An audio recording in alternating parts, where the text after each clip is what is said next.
A wealthy family moved into Key West, Florida in 1896 to 1897. Mr. and Ms. Otto were well known to be cruel and abusive to their servants.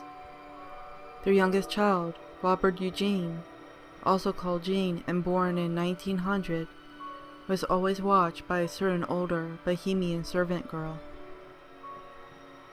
The girl was treated the worst of all the servants because Jean adored her and thought of her as a best friend. Because of the abuse, the girl was planning revenge on the Otto family. She stayed up late at night, secretly creating a special present for Jean for his 6th birthday. The Otto family didn't know that the servant girl practiced voodoo. And this is where Robert the doll was born. The servant girl sold the doll by hand, adding a porcelain head to it. It was believed she had put a curse on the doll, filling the doll with evil relics and very tiny animal bones. At the time, it was a very nice doll, new, shiny, and sewn with a lot of craft work. The next day, she gave Jean the doll, with hugs and smiles, and Jean was very happy for the wonderful gift. He was, after all, a playful little boy. Jean decided to call the doll by his real name, Robert, and the name has stuck ever since. As time went on, the Ottos noticed something very strange and wrong with their son. Jean was so fascinated with his new doll. Jean would spend hours alone in his room, all alone, talking to Robert. What puzzled the Ottos even more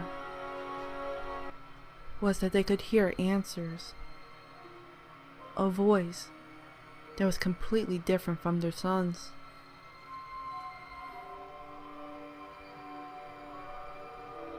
When Jean went to sleep in the evening, he would always awake the family with his screams of fright. And when Mr. and Ms. Otto got to his room, they would find Jean's furniture overturned, and Jean in his bed, trembling in the center of it all.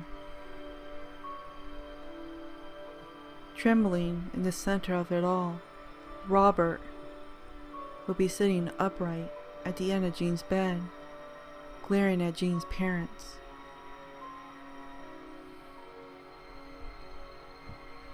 The little boy shouted, "Robert did it! Robert did it! Robert did it!"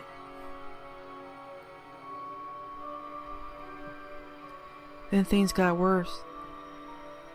As conflict became frequent in the house, or if Jean ever misbehaved, the little boy would always have the same person to blame. "It was Robert," he sobbed. "Robert did it! Robert did it!" When Jean's father died, Jean got the will of the house, and he moved into his family's home. He got married and had a wife named Annette, otherwise known as Anne, and becoming a famous artist, now calling himself his middle name, Eugene Otto.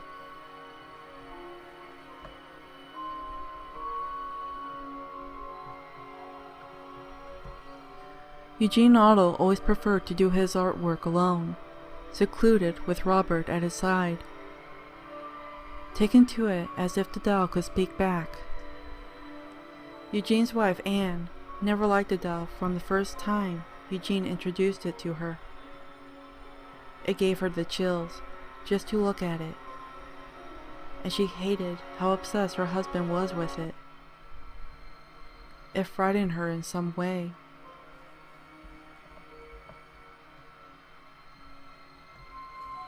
Eventually, even though it deeply upset Eugene, Anne told her husband she was going to give Robert a room of his very own.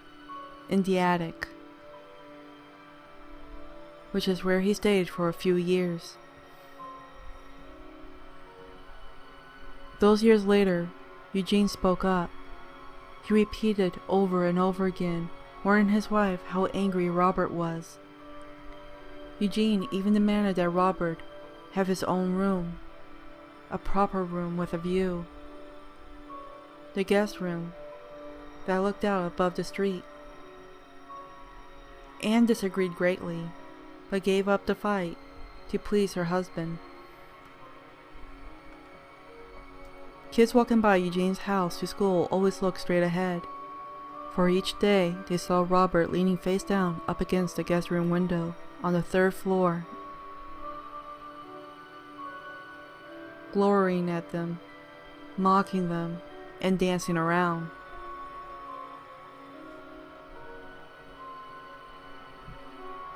Inside the house, Eugene and Anne's marriage was slowly deteriorating. Eugene was screaming and lashing out at his wife, smashing things, and running around the house like a madman. And then, all of a sudden, he was fine, back to himself again. And he always apologized with the same statement. "It was Robert, Anne. Robert did it." Anne had finally begun to question her husband's sanity. A plumber working on the house, who was allowed to take a rest in the upstairs guest room, ran screaming from the house. He said he heard the doll giggling and saw him scowling at him. In the early 1970s, Eugene became ill. Instead of spending time with his wife and expecting her comfort,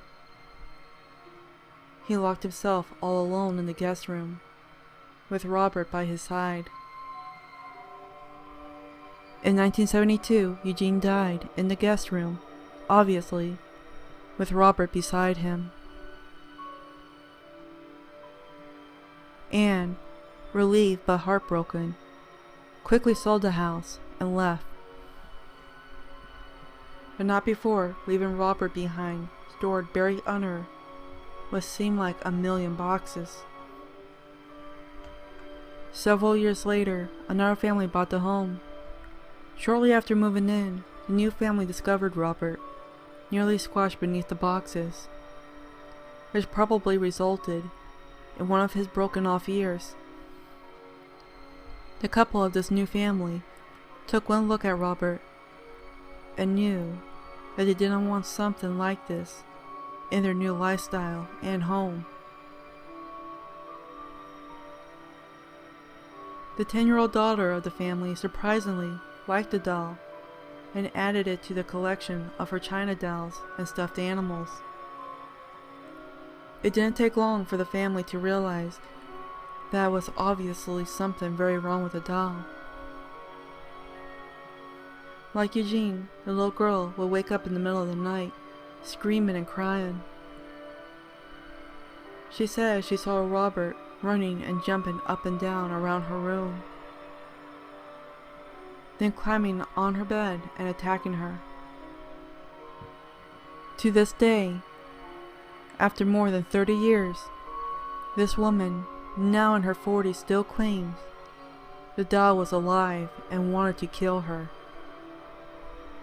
Shortly after this occurrence, the family got rid of it for good and brought it to the Key West, Florida Martello Museum. Now Robert is displayed in a glass case for all visitors to see his scary face.